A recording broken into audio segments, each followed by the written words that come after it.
Hello students, this is your class 9th mathematics chapter 5 introduction to Euclid's geometry. First of all, we read some basic concept. The word geometry derived from the Greek word geo.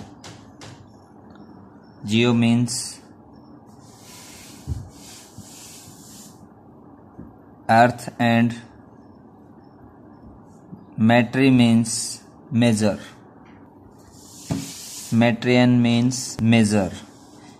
It means Euclid's geometry earth measurement, यानी किसी चीज को मापने के लिए जो भी geometry का पोर्शन यूज करते हो वो आपका यूक्लिड्स ज्योमेट्री है।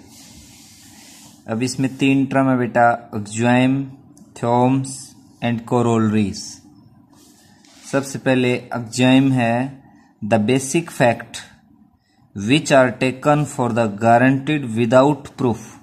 इट मीन्स कुछ ऐसे बेसिक फैक्ट्स हैं जो बिना प्रूफ के गारंटीड हैं, are called axioms. The basic fact, कुछ बेसिक जो तथ्य हैं, which are taken for the guaranteed, मतलब ये गारंटीड लिए जाते हैं, without proof are called axiom. बिना प्रूफ के ये एक्सॉइम कहलाते हैं। एग्जाम्पल के लिए, whole of something is greater than each of the part. किसी वस्तु का जो पूरा भाग है वो उसके किसी भी, जैसे 1 है उसका आधा कर दें हाफ, तो 1/2 से क्या होगा, ग्रेटर होगा। 1 यानी पूरा है वो ग्रेटर देन होगा किससे, उसके हाफ से। Infinite number lie on A number line. Infinitely many number lie on A number line. A greater than B, B greater than C, then A greater than C. This is the axiom. Number second theorem. In the geometry, property or result is proved to be true through the logical reasoning based on some axiom. The result proved conclusion so obtained is called theorem. In the geometrical property, जो बेटा geometrical property है और result है proved to be true through logical reasoning, कुछ logical reasoning के साथ इनको prove किया जाता है, बेस्ड ऑन सम एक्सॉइम, कुछ एक्सॉइम के ऊपर बेस्ड हैं जो कि फैक्ट्स हैं, taken guaranteed without proof. Then the result proved conclusion so obtained is called theorem. जैसे बेटा आप पाइथागोरस थ्योरम यूज करते हो और आपने पाइथागोरस थ्योरम में जो भी कंसेप्ट, जो भी टर्म्स आपने ली, भाई H hypotenuse, side opposite to right angle, base, perpendicular, H का square is equal to P का स्क्वायर प्लस बी का स्क्वायर, ये जो टर्म्स आपने ली हैं, logical reasoning based on some axiom, then the result prove conclusion so obtained is theorem. अब आपके पास जो रिजल्ट होता है कि hypotenuse square is equal to H का स्क्वायर प्लस वी का स्क्वायर प्लस बी का square plus P square. Now the third part is corollary. Corollary में क्या है बेटा, a corollary is a statement whose truth can be easily deducted from the theorem. यानी एक corollary एक ऐसा पार्ट है थ्योरम का जिसमें आप, जैसे मान लीजिए आपने प्रूव कर दिया, तो समथिंग आप लेते हैं AD by BD is equal to AC by PQ। अब दोनों टर्म्स में बेटा एक एक आप जोड़ते हैं मान लीजिए, तो जो रिजल्ट यूज होके आता है वो आपकी क्या है, कोरोलरी है। Euclid's division a solid shape और साइज। यूक्लिड्स की कुछ डेफिनेशन है बेटा, a solid has shape, size, position, can be moved from one place to another place. एक सॉलिड है वो एक स्थान से दूसरे स्थान पर आप मूव कर सकते हो। Its boundaries are called surfaces. इसकी जो सॉलिड की बाउंड्री होंगी वो इसका सरफेसेस होंगी। Boundaries of a surface are curve और the line.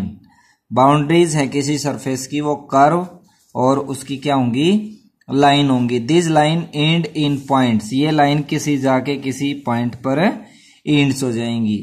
If we move along the solid surface line points we release every step we losing one extension are called the dimension as the solid has 3 dimension, a surface has 2 dimension। अब यहां से एक बात आती है बेटा कि 2D और 3D क्या होता है। 2D जिसमें 2 डायमेंशंस इट मीन्स लंबाई और चौड़ाई होगी, और 3D जिसमें 3 डायमेंशंस आपकी लंबाई चौड़ाई और ऊंचाई होगी। डायमेंशंस कई क्वेश्चन में दे दिया जाता है। एक सॉलिड है, मान लीजिए उसकी डायमेंशंस दे रखी हैं, इट मीन्स उसकी लंबाई चौड़ाई और ऊंचाई है।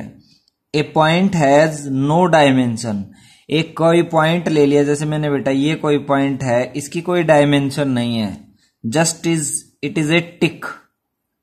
Point have not exact location in space. Next, the above statement can be defined as a point has no part, एक पॉइंट का कोई भी पार्ट नहीं होता। a line has breadless length, एक लाइन की लेंथ है वो नहीं होती है, तो लाइन की डेफिनेशन भी आ जाएगी breadless length which can be produced infinite in both direction। the ends of line are the points, किसी लाइन, मान लीजिए ये आपकी लाइन है और ये मैं ए और बी लिख देता हूं, तो ये क्या आपके पॉइंट्स हैं। Straight line has no end points, a surface has no length and breadth. Edges of surface are line. Define line, अभी अभी मैंने बताया breadth less length which can be produce infinitely in both direction। मतलब बिना मोटाई के वह लंबाई जिसको आप इनफाइनाइटली दोनों डायरेक्शन में प्रोड्यूस कर सकते हो। एग्जाम्पल के लिए बेटा आप देखते हैं, जैसे अपने ऊपर से, वैसे लाइन का तो नहीं है ब्रेड्थ लेंथ, मतलब उसकी ब्रेड्थ को आप यदि हटा दें तो ऊपर से हवाई जाती है तो पीछे से धुआं छोड़ के जाती है, तो उसकी यदि हम ब्रेड्थ को हटा दें, चौड़ाई को हटा दें, तो वो देखो इनफाइनाइट होता है इस तरह से। और लाइन सेगमेंट होगा आपका part of A line, part of A line, किसी लाइन का जो कुछ हिस्सा होगा वो क्या होगा आपका लाइन सेगमेंट। जैसे ये आपकी लाइन है, यहां पर ये कर देता हूं तो ये आपका लाइन सेगमेंट। और अगला है रे। डिफाइन रे। Length which can be produce in one direction, लंबाई जो केवल एक ही डायरेक्शन में जा सकती है। जैसे इसका बेस्ट एग्जांपल है बेटा सन रेज, क्योंकि सूर्य से निकलती हैं, उनका वन पॉइंट फिक्स और दूसरा पॉइंट अपने को नहीं पता है। Define plane. Flat surface is called plane. Half plane यानी इट मीन्स प्लेन का आधा। Euclid's properties are divided into axiom and postulate। axiom, the things which are equal to same things are equal to one another। it means, जैसे बेटा ये chapter जो है वो आपका जो अगला जो चैप्टर आएगा 6th, उसका बेसिक है। ए बी एक लाइन सेगमेंट है, वो इक्वल है। लाइन सेगमेंट में बेटा आप ये एरोज हैं, ये ऐसे करेंगे, तीर नहीं लगाएंगे क्योंकि ये फिर रेज हो जाएंगी। Line segment A B P Q के बराबर है, पी क्यू आर एस के बराबर है, तो from first and second A B और आर एस भी बराबर होंगे। Area of triangle A B C area of square A B C D के बराबर है, और area of square A B C D आपका area of rectangle P Q R S के बराबर है, तो जो ट्रायंगल का एरिया था ए बी सी का वो बराबर हो जाएगा रेक्टेंगल के area P Q R S के बराबर। If equals are added to equal then the whole are equal. मान लीजिए ये इक्वेशन दे रखी है कि 2x + 1 = 5, तो दोनों तरफ बेटा आपने यदि 3 को ऐड कर दिया, इक्वल अमाउंट आपने ऐड कर दिया दोनों साइड, तो ये जो वूल इक्वेशन है वो भी क्या होगी आपकी बराबर रहेगी। अब आप देखते हैं equal are subtracted from equal. यदि इक्वल में से बराबर की संख्याएं घटाई जाती हैं, द रिमेनिंग, जैसे जो रिमेनिंग पार्ट है बेटा वो भी क्या होगा इक्वल होगा। x² + 3 = 3x + 2, x² + 3, इसमें से 2x बेटा दोनों साइड से हम सब्ट्रैक्ट करते हैं, तब भी ये क्वांटिटी क्या रहेगी बराबर रहेगी। ए बी और सी डी बराबर हैं, ए बी में से सी डी को घटा दिया, सॉरी ए बी और सी बी बराबर हैं, तो दोनों तरफ से आप सी बी को घटाते हो बेटा, ये डी है, दोनों तरफ से आपने सी बी को घटा दिया, तो ये पार्ट भी क्या रहेगा equal. Things which are coincide with one another are equal to one another. जैसे मान लीजिए ये दोनों ट्रायंगल हैं, कोइंसाइड हैं, संपाती हैं। जैसे मान लीजिए ये एक लाइन है और एक ये लाइन इसके कोइंसाइड है, जैसे triangle A B C, similar triangle P Q R equal to one another, मतलब एक दूसरे के बिल्कुल एग्जैक्ट ऊपर से आती है। मान लीजिए इस स्केच को उठा के इसके ऊपर रखता हूं तो ये इसके ऊपर आ जाता है, तो ये कोइंसाइड है।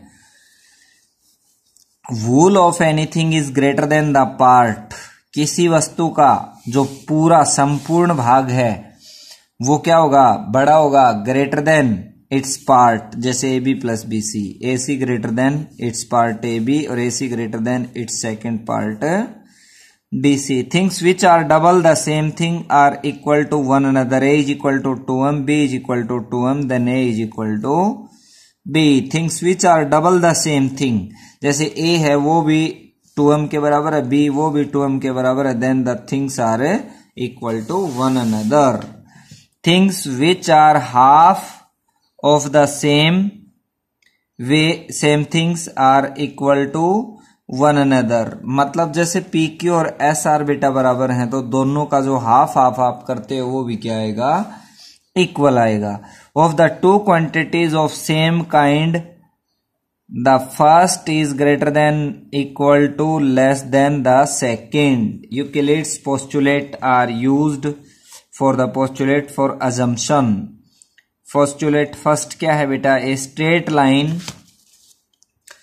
Straight line drawn from any one point to any another point. एक स्ट्रेट लाइन है, वो एक पॉइंट से दूसरे पॉइंट तक आप ड्रा कर सकते हो। Give two distinct point there is one and only one line passing. दो अलग अलग पॉइंट हैं बेटा, उनसे केवल और केवल एक ही स्ट्रेट लाइन पास होगी।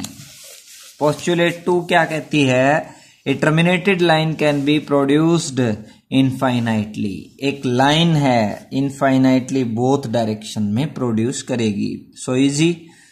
ए straight line can be extended on both side. एक स्ट्रेट लाइन है उसको एक्सटेंड कर सकते हैं दोनों तरफ।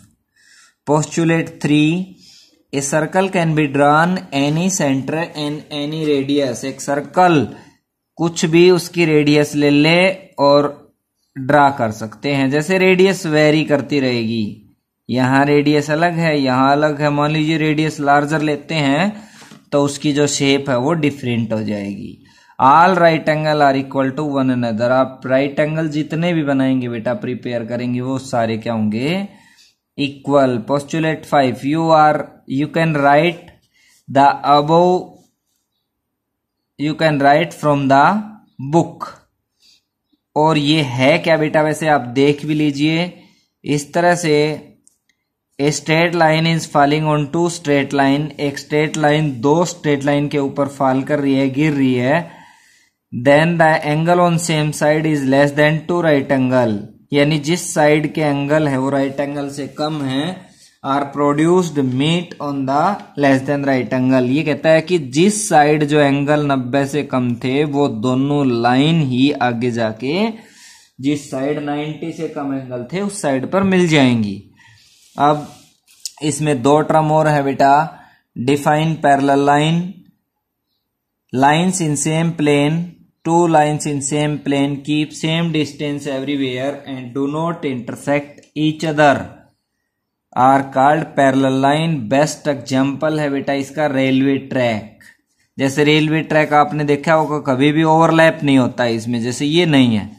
आप जब भी देखेंगे जैसे ये लाइन ही ले लेते हैं, ये बेस्ट एग्जाम्पल है रेलवे ट्रैक का, जो कि पैरेलल लाइन का बेस्ट एग्जाम्पल है, क्योंकि कभी भी इनके बीच की जो डिस्टेंस है वो इक्वल नहीं होगी। तो इसकी डेफिनेशन दोबारा से देखते हैं। Two line in same plane keep same distance everywhere and do not intersect each other. Define skew line, two lines, ये बेटा स्क्यू लाइन है जिनके बीच की दूरी एक जगह इक्वल नहीं होती। आगे इसको प्रोड्यूस करेंगे तो वो टर्मिनेटेड मान लीजिए लास्ट में किसी पॉइंट पर मिल जाए, वो आपकी स्क्यू लाइन्स होंगी।